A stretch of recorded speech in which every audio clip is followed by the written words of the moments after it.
Hello, good morning, good evening, good afternoon. Mix it all up. How are we doing? I hope that you're doing really well and that you're joining me here live. Please say hello if you do. And if you're catching the replay, of course, hashtag replay.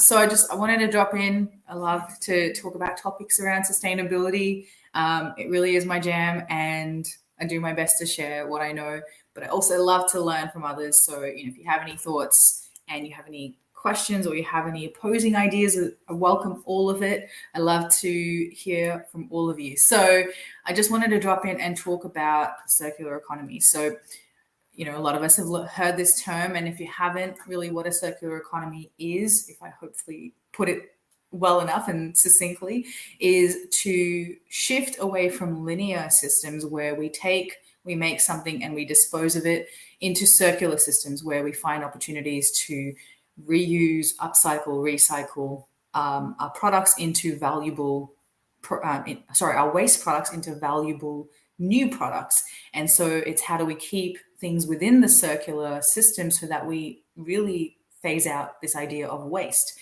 And nothing really is a waste anymore in a circular economy.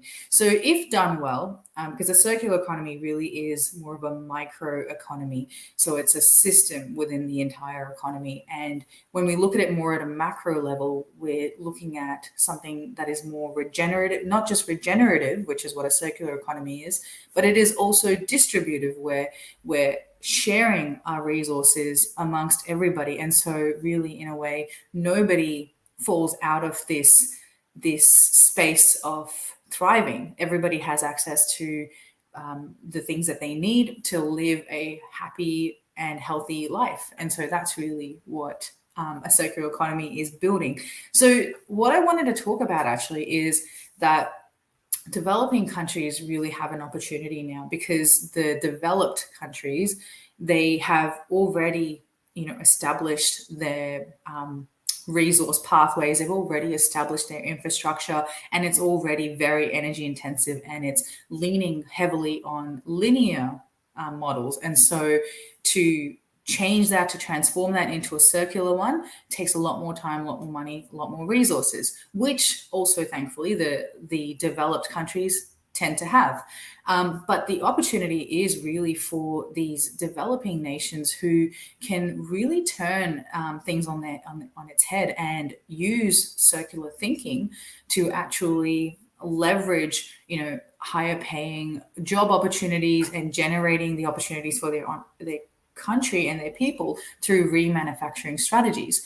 And the reason why I find it really fascinating is, being of Indian background, I sort of understand the culture as well in countries like India, where actually they've already been applying circular thinking for many decades, in fact. And that's not because they really understand the value through a sustainable lens, but they've been doing it because it's just in their nature to say, okay, look, I'm not going to throw this out. It's actually super valuable. This piece of cloth that I've been using to wipe down my table, now it's starting to have holes. So they pass it on to the tailor, who then maybe reuses it to upholster a couch. I'm not sure. I'm just making things up. But the idea there is they generally tend to take their waste, and there is always a shop that repurposes that waste product into something that is valuable, which is fascinating, right? So countries like India are already embedded in this way of thinking, that although they do it more from an economic perspective, well, what is a circular economy at the core of it? It's an economic discussion. So they are really well placed, is what I'm getting at, to start to use circular thinking to re-strategize their economy by basically embedding less resource intensive pathways, less resource intensive infrastructure that will support a circular economy, create job opportunities, and create wealth and prosperity, and distribute our resources more effectively as well. So it's really cool and really wonderful to see that, to realize that the circular economy not only has a way of reducing our impact on the environment, but it also has a way of bringing abundance and prosperity to countries that have not had it for so long. And really, I mean, if done well enough, I'd be more than happy to see this whole idea of first world, second world, third world just flipped on its head, and we see these developing nations actually become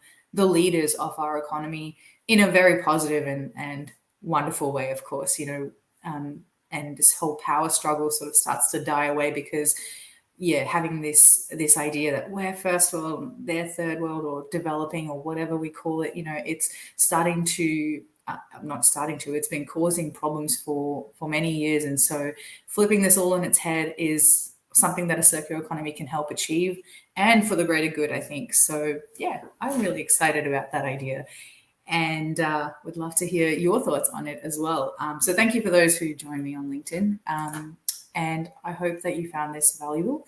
Thank you for your time. I hope you have an incredible rest of your week, and I will talk to you all soon. Take care, everybody. Bye.